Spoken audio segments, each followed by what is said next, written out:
Hi friends, இப்போ நம்ம சிறகடி காசை பார்க்க போகிற சிறகடி காசையில் வந்துட்டு அதாவது நம்ம ரோகிணியும் நம்ம மனோஜ் அடிக்கிற அலப்பறையே பார்க்க முடியலங்க. நம்ம ரோகிணி தான் எல்லாத்துக்கும் காரணமாக, நீ என்னோட லக்கி சாம், நீ என்னோட அதிர்ஷ்டம் அப்படி இப்படின்னு பாராட்டி தள்ளுறாரு நம்ம மனோஜுங்க.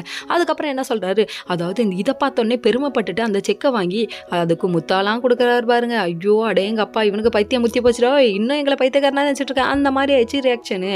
அதுக்கப்புறம் பார்த்தா ரோகிணி முத்தம் கொடுன்னு சொல்ல செக்குக்கு முத்தம் கொடுக்க வச்சுட்டாங்க. டே அப்பா சாமி முடியலடா அப்படிங்கிற மாதிரி ஆயிடுச்சு. அதுக்கப்புறம் பார்த்தா நானும் முத்த கொடுக்குறேன்னு வந்து சொட்டங்கள் நிற்கடே, ஓவரா பேசுகிறாடா, நான் தொழிலதிபர் ஆகிட்டேன், பிஸ்னஸ் மேன், இதுக்கப்புறம் நீ உன்னோட ஃப்ரெண்ட்ஷிப்லாம் எனக்கு இருக்கக்கூடாதுன்னு சொல்லிட்டாங்க. டே இதுதான் கழட்டி விட்றதாடா, பெரிய ஆள் ஆகிட்டா ஃப்ரெண்ட்ஷிப்பை கழட்டி விட்டீங்களாடா, அம்மாண்டா அப்படிங்கிற மாதிரி ஆயிடுச்சு. அதுக்கப்புறம் இங்கே வீட்டுக்கு வராங்க. வீட்டுக்கு வந்தால் எல்லாரும் சாப்பிடுவோம், டைனிங் டேபிளில் உட்காந்துருக்கேன். அந்த டைம் பார்த்து எல்லாத்தையும் எடுத்துகிட்டு வந்து வைக்கிறாங்க. நம்ம ரோஹிணி என்ன புதுசாக ஹெல்ப் பண்ணுறீங்கன்னு சொல்லிட்டு ஸ்ருதி நோட் அப்படியே பார்க்குறாங்க.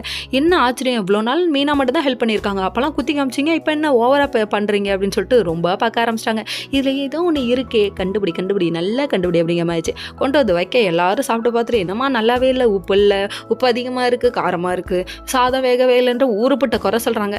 ஏதோ ஒன்று மனசில் வச்சுக்கிட்டே நீ கஷ்டப்படுறேன்னு எனக்கு தெரியுது. முத்த சொல்கிறாரு. சொன்ன உடனே சமாளிக்க முடியாமல் சமாளிச்ச ரோகிணி கிச்சனுக்கு கூட்டிகிட்டு போயிட்டு கத்தி வச்சு பிளாக்மெயில் பண்ணுறாங்க. டே அப்பா, கத்தி முனையில் நிற்கிறதுனா இதுதானாடா, ரொம்ப கொடுமையாக இருக்கடாங்கிற மாதிரி ரியாக்ஷன் இருக்குது. அதுக்கப்புறம் மொட்டை மாடி கூட்டு போ, அவங்களோட வாழ்க்கை வரலாறு எடுத்து சொல்கிறாங்களாமா.